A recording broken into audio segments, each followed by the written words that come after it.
On her birthday, my daughter looked me straight in the eye and said, "You've never been successful. What do you even have besides your pension?" The words came like a knife, sharper than any cold wind that ever bit through his jacket.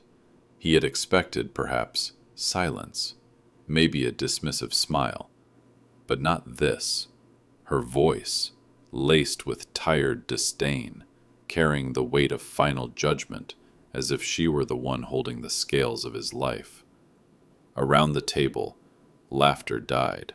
Forks froze in midair. The air thickened with the heavy stillness of something irreversible. He sat there, hands folded, trying not to let the sting show. A father who had once carried bricks in winter storms so that she could sit warm in schoolrooms. A man who had skipped his own meals to make sure she never went hungry.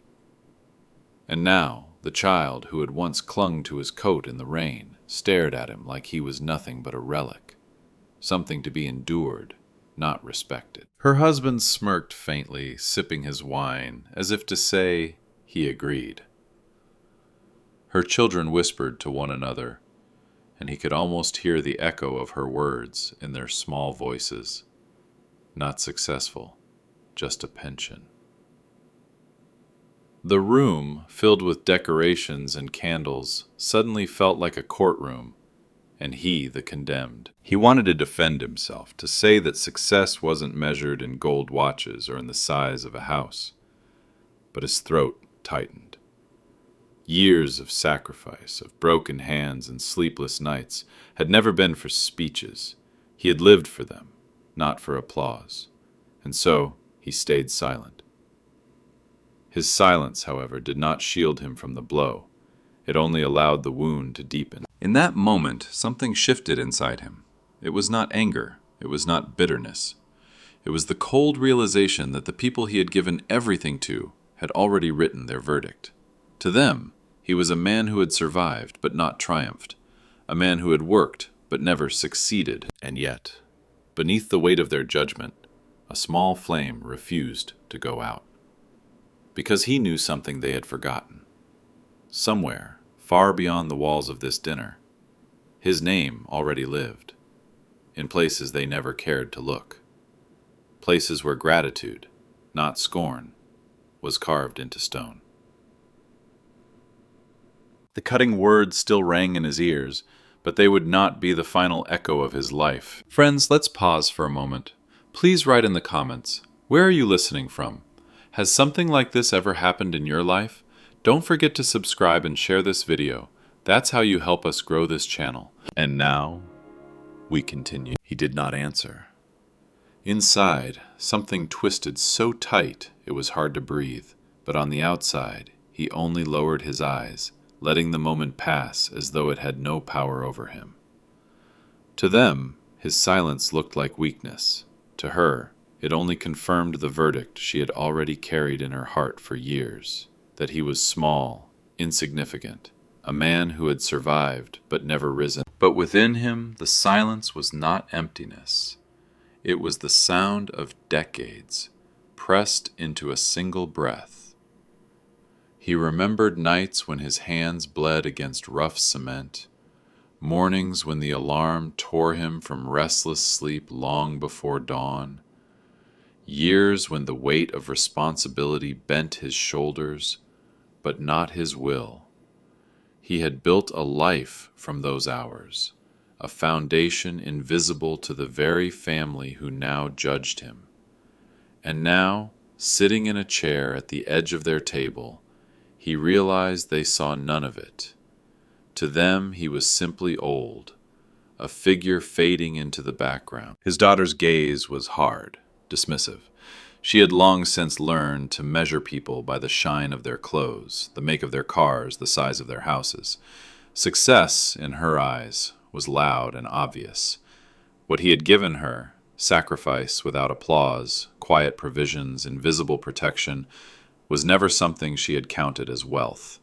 She had spent her youth under the roof his sweat had built, but she never noticed the roof at all.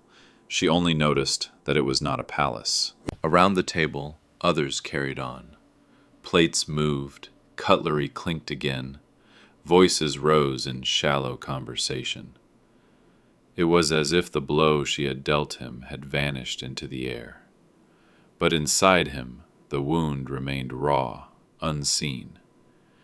He realized then that the deepest wounds are not carved by strangers or enemies, but by those whose love should have been a shield. And when that shield breaks, the cut is quiet, but devastating. He felt the weight of years pressing down on him, not because of age, but because he finally saw himself through their eyes. They did not see the man who had carried them. They saw a pension, a tired body, a story already finished. The cruelest part was not her words, but the truth that she believed them. She did not speak in anger. She spoke as if it were a fact, a settled matter. Her father had never been enough. And yet, beneath the shame and ache, a strange calm began to form. He had been underestimated before, by bosses, by neighbors, by those who thought men like him left no mark on the world. Each time he had quietly proved otherwise. He did not need to defend himself that night, not to her, not to anyone at the table, for he knew there were places, out there beyond their laughter, where his name was already written, not in boasts or in ledgers, but in lives changed. His silence that night was not surrender. It was a wound carried inward, deeper than they would ever see. A wound that hurt because it came from his own blood. But even wounds have their purpose. They remind the soul that truth is often hidden, waiting for its time to rise. And in the depths of that silence, he knew his time would come. The silence of that evening followed him long after the candles were blown out and the table cleared. He lay in bed, staring at the ceiling, but sleep refused to come. Instead, memories returned, uninvited, heavy, relentless. He remembered nights when the factory clock struck midnight and his body begged for rest, but he pressed on because there was no one else to carry the load. He remembered the long walk home in the biting wind, his boots soaked through, the pay envelope clutched tightly in his coat pocket, not for himself, never for himself, but for the family waiting at home. Every coin had been measured, every bill folded into his daughter's school books, every saved dollar turned into warm coats, piano lessons, and opportunities he never had. He saw again the countless small sacrifices, skipping meals so the children could have seconds, patching the same jacket year after year while saving enough for them to buy new ones, pretending that his dreams had long died so theirs could be born without guilt. But no one remembered. To them, it had been natural, invisible, like the steady heartbeat of a home. Children rarely notice the roof above them until it leaks, and his had never leaked. His sacrifices had been so constant, so reliable, that they were mistaken for nothing at all. He thought of the night his daughter's tuition was due, and the landlord threatened eviction. He had gone to work double shifts carrying steel until his back screamed, then fallen asleep on the bus with hands still raw from the cold. She never knew. She only knew that when she woke up, her tuition was paid and her world was secure. He remembered the Christmas when money was so tight that he bought her a single book from a second-hand store, wrapping it carefully in newspaper so she wouldn't notice the lack of ribbons or shiny paper. She had hugged him with joy, reading late into the night, never realizing he had eaten only bread for days to afford even that small gift. Now she sat across from him as an adult, with polished shoes and a comfortable life, telling him he had never been successful. The words cut deeper because, in her world, success was measured in applause and possessions, but in his world, success had been the quiet endurance of pain, so she could walk without stumbling. And as he turned on his side, forcing his tired eyes shut, he realized that all those sacrifices, all those echoes of nights spent in labor, had vanished into her forgetfulness. To her, they were never there. To her, he was just a pension, just an old man who never made it far. The wound of her judgment grew sharper in the dark, yet beneath it a strange strength flickered, like an ember refusing to die, because though she had forgotten, though she had dismissed him, he knew there were others who remembered. He knew that the sacrifices he had poured into this world had not dissolved entirely. They had left a mark somewhere, a mark that was waiting to surface. And when it did, the world, his daughter included, would finally see what true success looked like. The table was full, yet he felt the emptiness more than ever. Her words lingered in the air, circling like vultures above a battlefield, pecking at his dignity long after they were spoken. Each time someone lifted a glass, each time laughter returned to the room, it was as if those words echoed again, never successful, just a pension. They didn't need to be repeated out loud. He saw them in the quick glances exchanged across the table, in the faint curve of a relative's smirk, in the silence that spread whenever his presence reminded them of what had been said. He sat at the far end, his chair slightly pushed back, as though he had already been exiled from the circle. Plates clattered, silverware scraped, stories were told of new jobs, new cars, vacations in places he had never dreamed of visiting. His daughter spoke animatedly about her husband's business deal, about the renovations planned for their house. The words flowed around him like a current, but he was not carried by it. He was the rock in the river, unmoving, and they preferred to let the water rush past rather than acknowledge he was still there. He felt it then, the quiet cruelty of being unnecessary.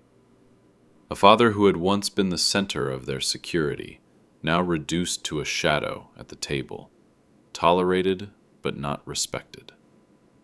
The laughter felt sharper than knives, because behind every laugh was the unspoken agreement that his life had been small, his achievements invisible. He lifted his fork, then lowered it again. The food had no taste. It wasn't hunger that gnawed at him, it was the realization that he no longer belonged in the very home his sacrifices had built. The walls around them, the warmth of the lights, even the chairs they sat on, had been earned through his years of labor. Yet they looked at him as though he were an intruder. The conversations grew louder, brighter, and he sat in stillness, his silence misread as defeat. No one asked for his opinion. No one turned to include him. He might as well have been a ghost haunting the dinner table, a reminder of the past they did not care to honor. The weight of dismissal pressed on him, heavier with each passing minute. It was not the first time he had felt it, this distance from his own flesh and blood. But never before had it been so clear, so final.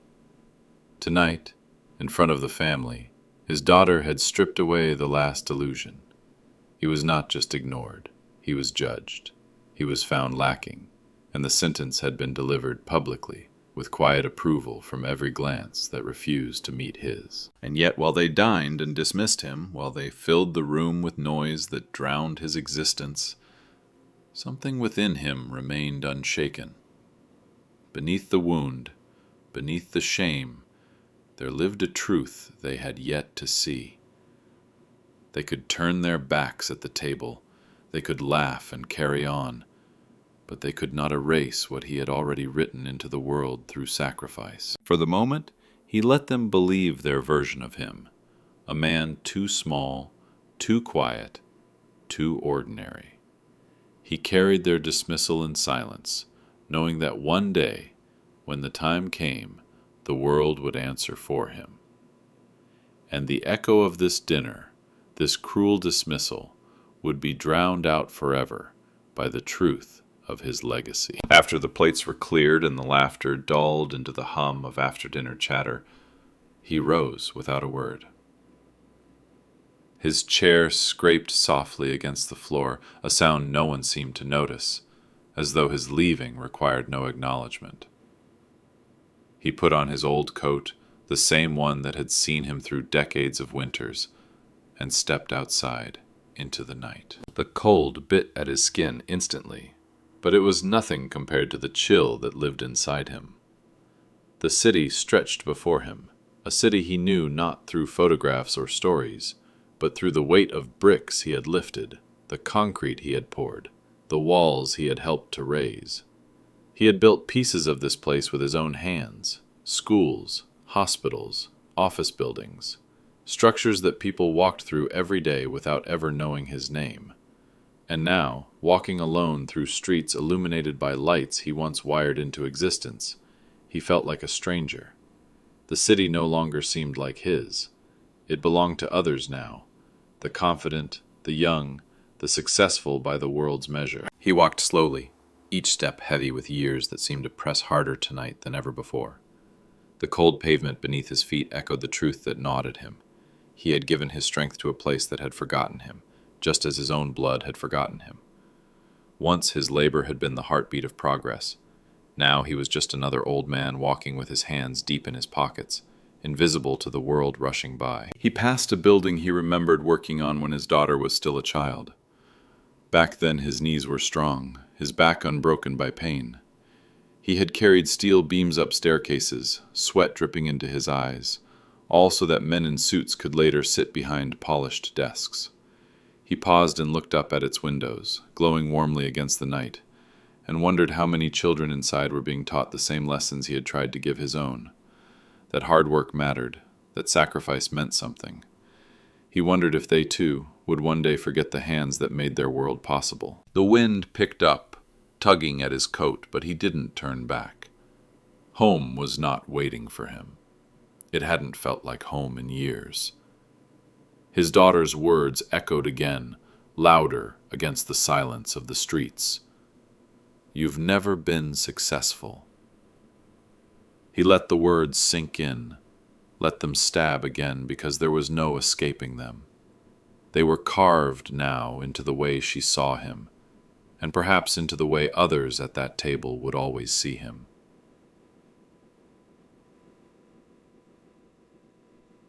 And yet, as he stood at the corner, staring at the city skyline, he felt a flicker of defiance. These streets knew him, even if no one else did. The beams inside those towers had felt his grip. The foundations of schools bore his sweat. The walls of hospitals carried the sound of his hammering long before patients ever entered their doors. The city may not have his name written on plaques, but his fingerprints lived in its bones. It was a bitter comfort, but comfort nonetheless. They could take away respect at the dinner table. They could dismiss him in front of his grandchildren, but they could never strip the truth from stone and steel. The cold would pass, the silence would fade, but the work of his life would remain. And as he continued his lonely walk, with the streetlights casting long shadows at his feet, he knew that, even if his own daughter refused to see him, the world one day would. The night wrapped around him as he walked, and with every step his mind wandered back, not to his own disappointments, but to one quiet choice he had made years ago. It had been after his children had grown, after his body had begun to fail him, when the long years of labor had left him with calloused hands and modest savings. There had been no luxuries, no trips abroad, no expensive cars, no grand home, but there had been a little put aside, enough to matter if spent wisely. He could have used it to ease his own aging, to buy comfort for the winters ahead. He could have secured a softer bed, a warmer home, maybe even taken a trip somewhere he had always dreamed of seeing. But when the thought crossed his mind, another memory rose stronger, the sound of children's voices echoing in the hallways of the old school where his daughter had once studied. He remembered her small hand clutching his as he dropped her off each morning, her laughter ringing down corridors where the paint was peeling and the windows cracked with frost. He remembered the teachers, worn and weary, still giving everything they had despite the lack of resources. He remembered he had made his decision then, not for recognition, not for applause, but because he could not bear the thought of children sitting in classrooms colder than they should be, or reading from books too tattered to inspire. Quietly, almost secretly, He had gone to the principal and handed over part of his savings. "Do what you must," he had said. And they had. Windows repaired, books replaced, heat restored. He had walked away without ceremony, without so much as telling his own family. That choice had been carved into his memory deeper than any purchase could have been. And though no one at his dinner table knew, though his daughter mocked him for a life she called unsuccessful, he carried the knowledge that somewhere in that school, his sacrifice had planted seeds. He could almost hear the laughter of those children again, children who never knew his name, but who walked a little taller, learned a little better, because he had cared. The city streets blurred as he walked, but in his mind he saw stone walls, polished plaques, and the quiet dignity of buildings that bore his hidden signature. He had no monuments, no statues, but he had memories etched in places that mattered far more. His daughter saw only an old man with a pension, but out there, beyond her narrow vision, were children studying by light he had paid to keep burning, reading books he had bought with his labor, growing into futures his sacrifice had made possible. He stopped at a bench, resting his tired legs, and allowed the thought to settle over him. Perhaps success had never been about applause. Perhaps it had always been about leaving something behind that lived when you were gone. His legacy was not wealth. It was invisible foundations, etched not in marble but in the lives of others. And though his own blood had forgotten, though she had branded him a failure, the truth remained unshaken, like stone against wind. One day that truth would rise. One day his name would be spoken in a place she could not ignore. That night, under the cold glow of streetlights, he allowed himself the faintest smile. She thought him small, but he had already given something larger than both of them combined. The next morning came with a pale light that spilled across the kitchen table, but it did nothing to warm him. He sat quietly in his chair, nursing a cup of coffee gone lukewarm, while the sound of his daughter's voice filled the room. She spoke with the same sharp certainty as the night before, her words flowing like a practiced speech. But this time there was no attack, only pride. Pride not in him, but in everything and everyone else. She boasted about her husband's recent contract, about the expansion of his business, and the way colleagues now sought his advice. She spoke of her children's successes, their awards, their grades, the praise they had received from teachers and neighbors. Her voice swelled when she mentioned vacations abroad, photographs taken at landmarks, the admiration of friends who envied their lifestyle.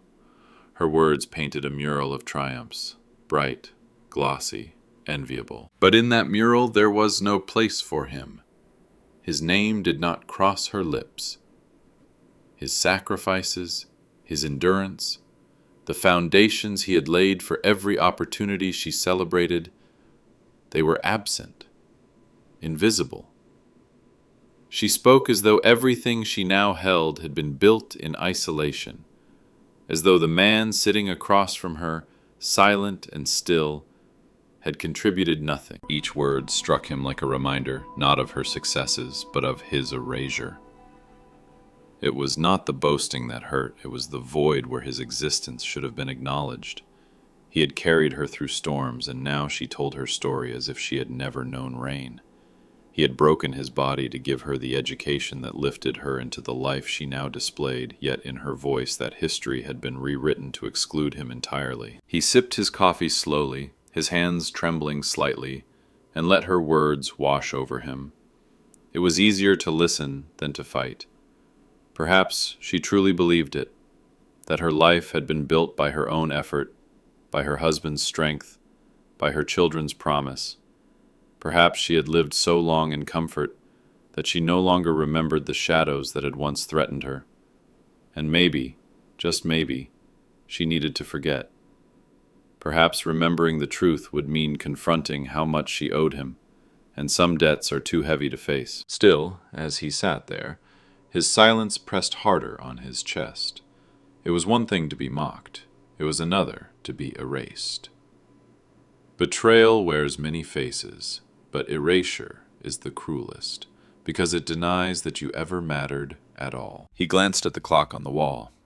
The same clock he had bought decades ago, when money was tight, but she had begged for one shaped like the ones she saw in magazines. It still ticked faithfully, though its paint had faded and its hands sometimes stuttered.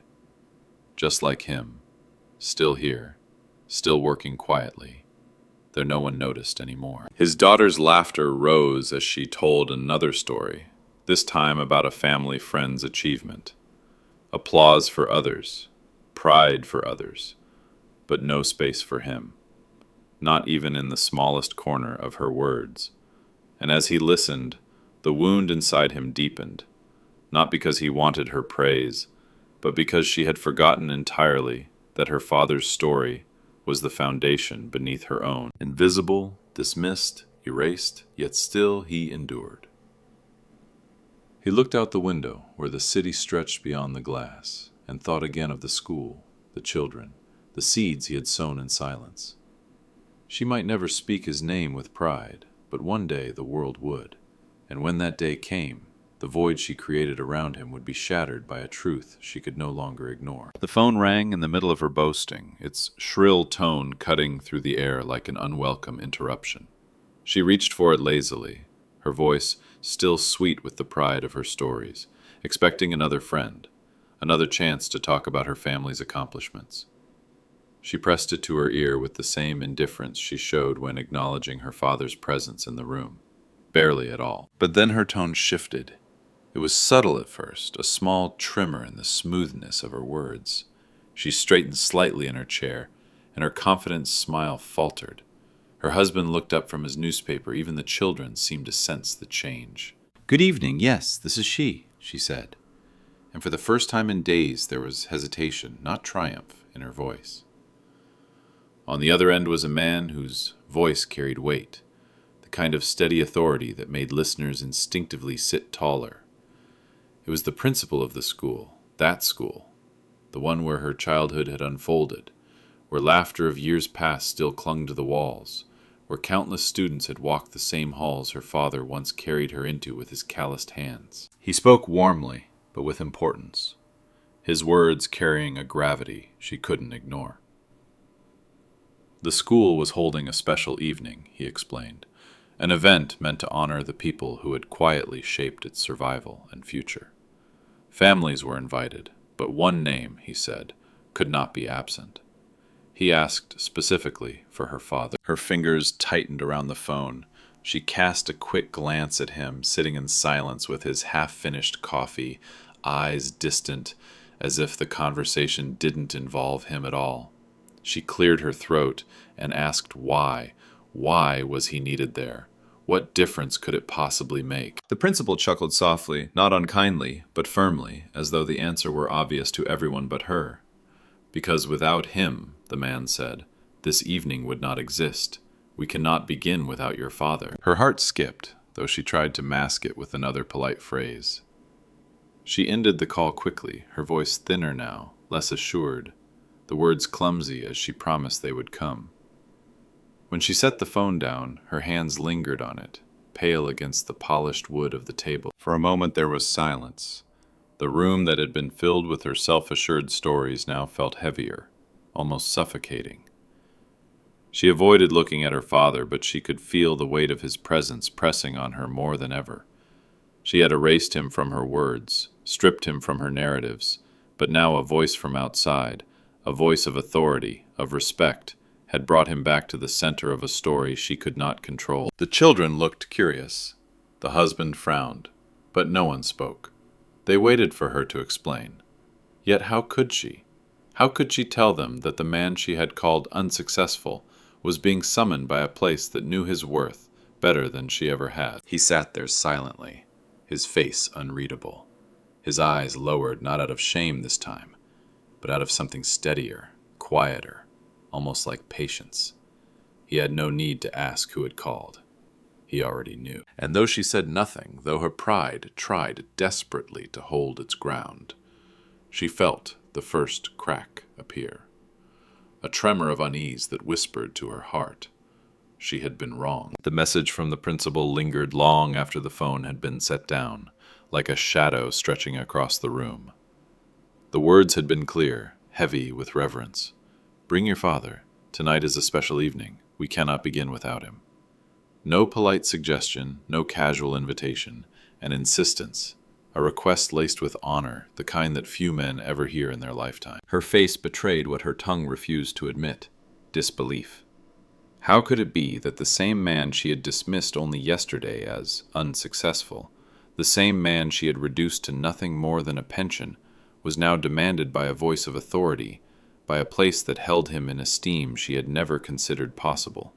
She tried to busy herself with trivial gestures, straightening cutlery that did not need straightening, shuffling papers on the table, but her composure cracked in the silence. Her husband finally asked what the call had been about.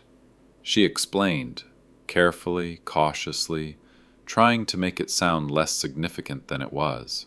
A school event, she said, some kind of ceremony, nothing too important. But the words caught in her throat when she repeated the principal's phrase, "They will not begin without him." It rang in the room with an authority that even she could not dull. The children, curious and wide-eyed, turned toward their grandfather. To them, he was simply the quiet old man who sat at their table, a figure too often ignored. But now their gazes held something else: wonder, perhaps even respect. If the school, their school, demanded his presence, then he was not as ordinary as they had been taught to believe. And he? He remained still, calm, as though the invitation surprised him least of all. He had never sought recognition, never spoken of the choice that had bound his name to those walls. To hear it spoken now, from the mouth of someone who truly understood, was enough. He did not need to remind his daughter of the sacrifices she had forgotten. The world itself had spoken for him. The tension in the room grew unbearable.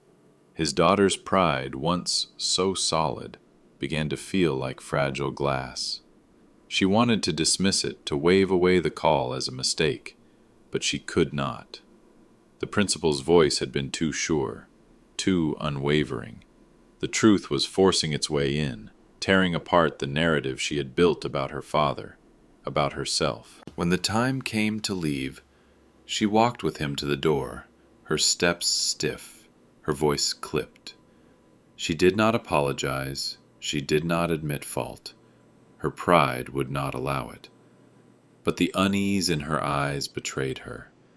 For the first time she realized she no longer controlled the story.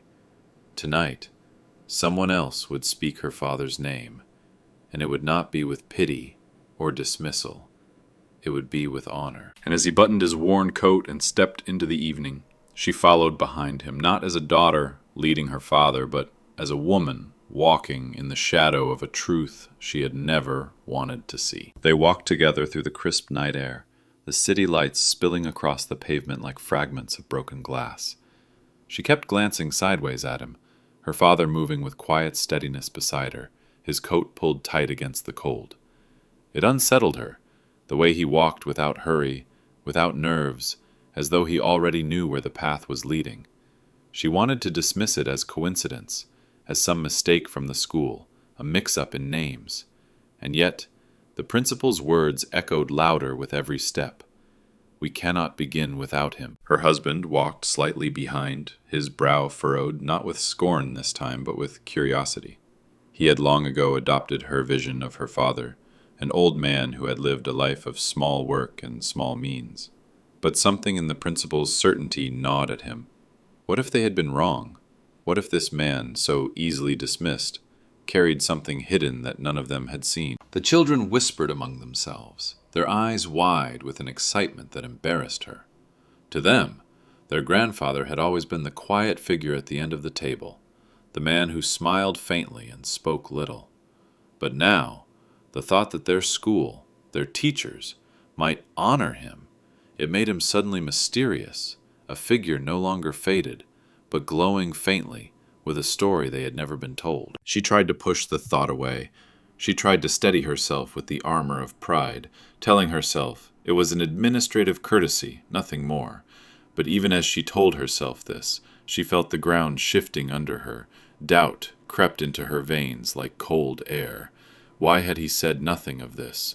Why had he remained so still, so silent, when clearly something important awaited? Every step seemed longer than the last. The familiar streets looked strange, as though the buildings themselves knew more than she did. Her father's shadow stretched long beside her, and for the first time in her life, she felt small walking next to him.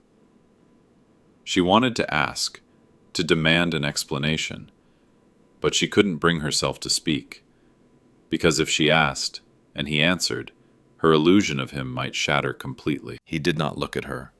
His eyes were forward, his pace steady, as if the night itself was carrying him towards something inevitable. His silence no longer seemed like weakness. It seemed like knowledge, as though he carried within him a truth too heavy for words. And that truth made her uneasy. Her heart pounded with a fear she couldn't name. Was it fear of humiliation? Fear of being exposed as blind, ungrateful, proud? Or was it something deeper? The fear that the man she had called unsuccessful might soon stand in a light brighter than her own. As they neared the school, its windows glowing warmly against the dark, her husband's hand tightened around hers, not with reassurance, but with tension. The children fell silent, their small faces lit with awe, and she, caught between pride and dread, realized that whatever awaited inside would change more than just her father's place in the world. It would change hers. The moment they stepped inside, the air was different. The old school hall, with its polished wooden floor and high windows draped in heavy curtains, trembled with life. Rows of chairs were filled, every seat occupied by parents, students, teachers, and guests. A hum of anticipation swelled, then broke into thunderous applause as the principal walked to the stage. Her daughter froze, stunned by the sound. It wasn't for her, nor for her husband, nor for any of the names she so proudly paraded in conversation. The applause belonged to someone else. At the center of the stage, draped in soft light, was a plaque, unveiled for all to see. Words carved deep into shining brass caught the glow of the chandeliers above. His surname, Foundation. In gratitude for an invaluable contribution to the future of our children. The hall erupted again, the sound like a tide crashing against the walls, powerful and undeniable. His name, the same name she had mocked as meaningless, now stood tall above the heads of hundreds, engraved in permanence. She felt her knees weaken. For a fleeting moment, she thought she might collapse, the ground beneath her seeming to tilt. It was one thing to imagine that the call had been a mistake, that perhaps her father had been invited as a formality. But this was not a mistake. This was proof. This was legacy, shining and undeniable, standing in defiance of every cruel word she had thrown at him. The principal spoke with warmth, his voice steady and clear. He told the story of a man who had given without asking, who had stepped forward when the school's future hung by a thread. He spoke of windows replaced in the dead of winter, of books stacked into children's arms when old ones fell apart, of repairs that kept doors open when they might have closed forever.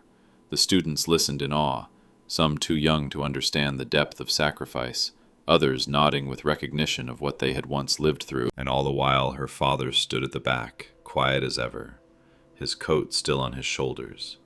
He had not sought the stage, had not demanded recognition, yet recognition had found him. The applause swelled again, louder this time, not out of obligation, but out of genuine gratitude. Teachers with silver hair clapped until their palms were red. Children smiled and whispered his name. Even parents who had never met him turned in their seats to catch a glimpse of the man whose generosity had held up the walls around their children's education. She wanted to sink into the floor. Every word spoken by the principal was another nail driven into the coffin of her judgment. Unsuccessful. The word now sounded hollow, shameful, grotesque in her mind. She had erased him from her stories, but here he was, etched in brass, engraved into memory. Her husband shifted uncomfortably beside her. The children, wide-eyed, no longer looked at her but at him.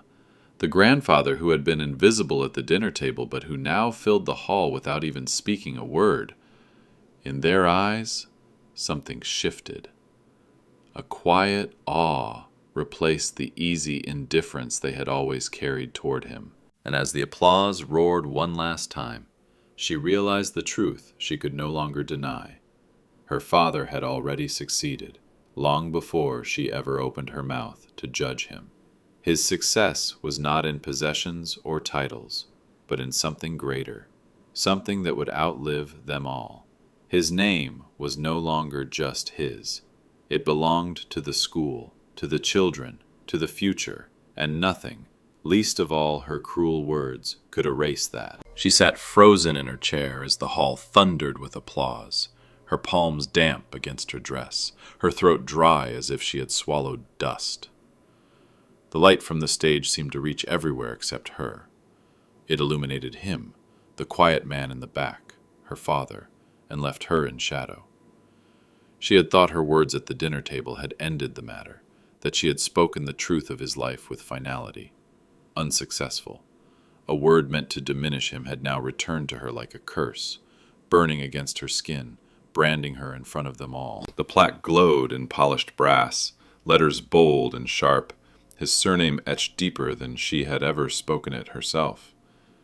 People turned their heads, searching, eyes darting toward the corner of the hall where he stood. Even without stepping forward, he was the center. Even without raising his voice, his presence silenced everything else. And she felt the humiliation of being invisible in the same moment he became undeniable. Her husband shifted in his seat, uneasy. The children whispered, their faces lit with wonder. They weren't looking at her anymore. They weren't listening to her stories, her boasts, her carefully built image. They were staring at the grandfather they had barely noticed, their small mouths parted in awe. In their eyes, she saw her own defeat. The man she had dismissed as irrelevant had claimed a place of honor before them all, not by shouting, not by demanding, but by the quiet weight of truth revealed. The principal spoke his name again, letting it echo in the hall like a bell. She flinched. Each time it was spoken, she remembered how carelessly she had spat the opposite, how confidently she had reduced him to nothing. Now every repetition tore through the lie she had built. The shame rose in her chest like a tide, pressing against her ribs, threatening to choke her. She wanted to stand and leave, but her legs felt weak, too heavy to move. She wanted to explain, to tell them she hadn't known, but what excuse could erase what she had said? Her father did not look at her. He stood still, eyes lowered slightly, as though he bore the honor with the same humility with which he had borne her contempt. That was the worst wound of all. He did not need her recognition, not anymore. The world had given him what she had withheld. The people in this hall saw him clearer than his own daughter ever had. Her pride, once solid, cracked with every clap of hands around her. She remembered the dinner table, her words like daggers. "What do you have besides your pension?" Now the answer was everywhere, on the stage, in the applause, in the eyes of strangers who respected him more than she ever had. Her question had been answered in brass and stone, in the voices of children and teachers, in the undeniable presence of a legacy she could no longer deny. And as she sat there, pale and trembling, she understood that the shame was no longer his to carry. It belonged to her. He stood at the back of the hall, still as stone, and yet he filled the room more than the chandeliers, more than the principal's voice echoing from the stage. He did not step forward. He did not wave his hands or demand acknowledgement. He had no need. Justice had arrived without his effort, without his words, without the anger he had every right to unleash. The very walls of the building spoke for him. The very plaque that bore his name declared what he had never tried to say. Children in pressed uniforms sat with wide eyes, their faces glowing with admiration for the man they did not know, but whose gift they now carried. Teachers bowed their heads slightly as though in reverence, the way one does when they stand in the presence of something greater than themselves. The principal's voice trembled not with uncertainty, but with gratitude, each syllable rising into the air like a hymn, and through it all, The applause thundered, wave after wave, louder than anything she had ever given him in a lifetime. He felt none of the need to explain himself. He did not look at his daughter, did not wait for her eyes to meet his. There was no gloating in him, no hidden triumph. His silence was not the silence of defeat anymore. It was the silence of a man who had been vindicated by truth itself. Every sound in the hall, the clapping hands, the shuffling feet, the murmured thank yous whispered from row to row, was louder than any defense he could have offered at the dinner table. His daughters sat pale and rigid, crushed beneath the weight of what she had refused to see. But he would not humiliate her further, nor press her to admit her wrongs. Life had already placed its hand upon her shoulder and pressed her down with more force than he ever could. Justice had come not with fury, but with revelation. He did not need to lift his voice. The building he helped preserve, the children who learned within its walls, the principal who spoke his name, all of it testified. He closed his eyes for a moment, breathing slowly, letting the applause wash over him like a tide that cleansed the wounds of years. He thought of the long nights at the factory, the broken nails, the aching back, the hours of labor that had seemed meaningless in the moment. They had not been meaningless. They had grown into this night, into this recognition, into this moment when he no longer had to prove himself to anyone. Justice had arrived, not dressed in revenge, but in gratitude, and his silence, steady and unshaken, thundered louder than all the insults that had ever tried to diminish him. Tears welled in her eyes before she could stop them, hot and unbidden, blurring the golden glow of the plaque on the stage. She had spoken so confidently, so cruelly, believing her father's worth could be weighed like coins on a scale, counted in possessions and titles. But now, before the eyes of strangers, the truth pressed down on her chest with unbearable weight. She had betrayed not only him, but herself. By dismissing him, she had dismissed everything that was real, everything that gave her life its foundation. She sat rigid, her hands clenched in her lap, watching as the principal's words lifted her father higher than she had ever allowed him to stand in her mind. Every sentence was a reminder of her blindness, the books he had paid for, the warmth he had restored to classrooms, the opportunities he had sown in silence, the children who would never know hunger in winter, the teachers who had remained because someone believed enough to give. These were his legacies, invisible to her until this moment, yet as undeniable as the walls themselves. Her vision cleared for an instant, and she saw him, her father, standing quietly in the back, unmoving, untouched by the grandeur that now surrounded his name. He looked the same as always, coat a little too worn, shoulders slightly bent, face lined with years of toil. And yet he no longer seemed small. He seemed vast, larger than the applause, larger than the shame pressing into her ribs. He did not need to stand on the stage, for the stage had already been built by his silence, his labor, his sacrifice. A pang of memory pierced her. She saw him as a younger man, returning home with boots muddy and hands blistered, setting bread on the table, without ever mentioning the hunger he carried inside. She saw the way he had patched her shoes when money ran short, the way he had mended her school bag so she could walk proudly into class. These memories struck her with fresh violence now, as though each one was demanding to be recognized after years of neglect. She had laughed at him, dismissed him, told him he was nothing but an old man with a pension. And yet, here he was, his name engraved where generations of children would see it, his worth declared in voices that carried no family bias, only truth.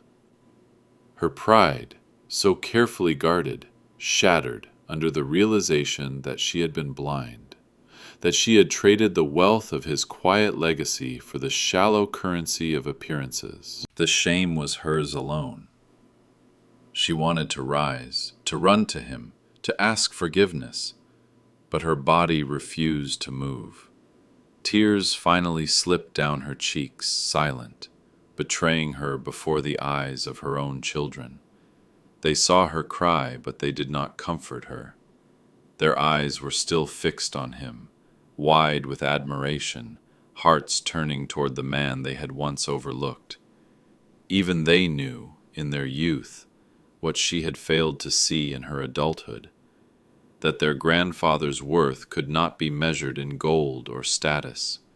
It was measured in lives, in futures, in the quiet dignity that could never be bought. And as she sat there, trembling, she realized with painful clarity that she had not just betrayed her father, she had betrayed the better part of herself, the part that once knew to look at him with love, with gratitude, with pride.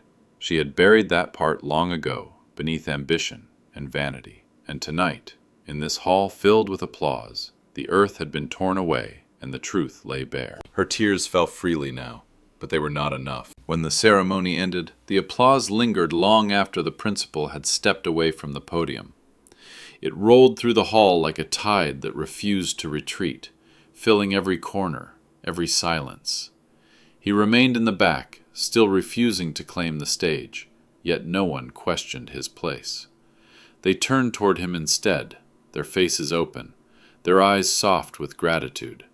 Students whispered his name. Teachers smiled as though relieved that justice had finally been spoken aloud. And parents nodded with respect to the quiet figure who had done more than most men who spent their lives chasing glory. He did not bow.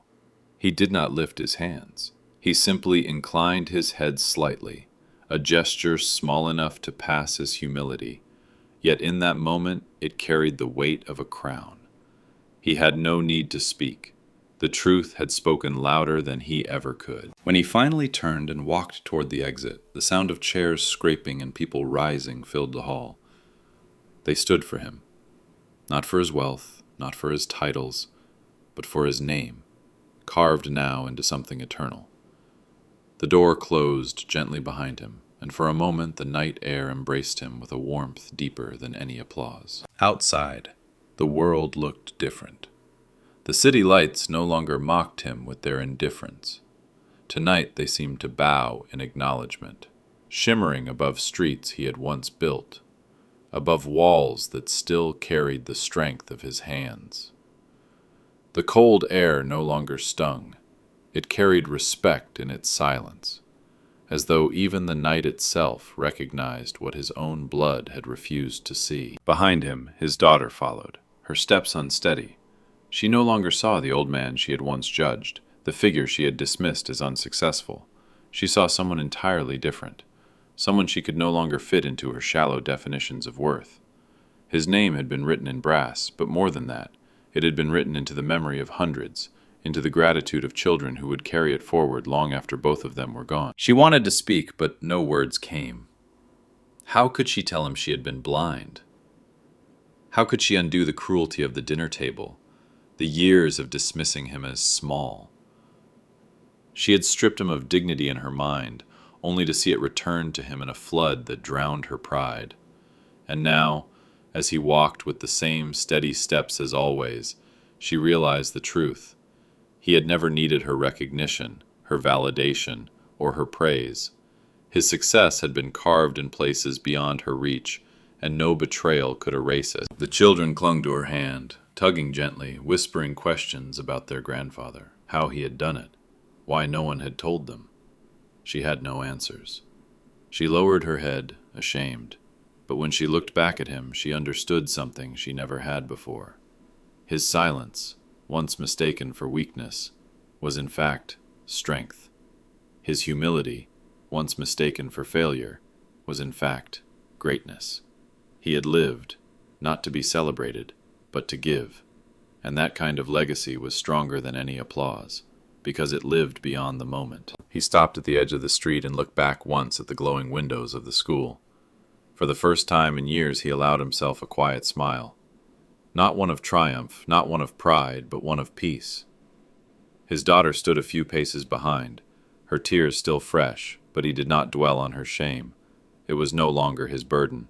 He carried only the knowledge that his life had mattered, that his name would remain unerasable long after the echoes of insults faded into nothing. And in that night air, heavy with silence yet filled with respect, the truth stood clear. They could betray him, dismiss him, mock him, but they could not rewrite him. His name was already carved, not only on the plaque of a school, but in the memory of a city, in the lives of children, in the quiet story of sacrifice that no one could deny. For the rest of her life, his daughter would remember that walk out of the school. She would remember that she once called him unsuccessful, and that the world answered back, louder than she ever could, successful beyond measure. And she would know, with a shame that never left her, that her father's legacy was larger than her judgment, stronger than her betrayal, and greater than her pride. When he stepped into the darkness, he did not leave it empty. The night carried him gently forward, his footsteps quiet but eternal. The echo of a name that could never be erased.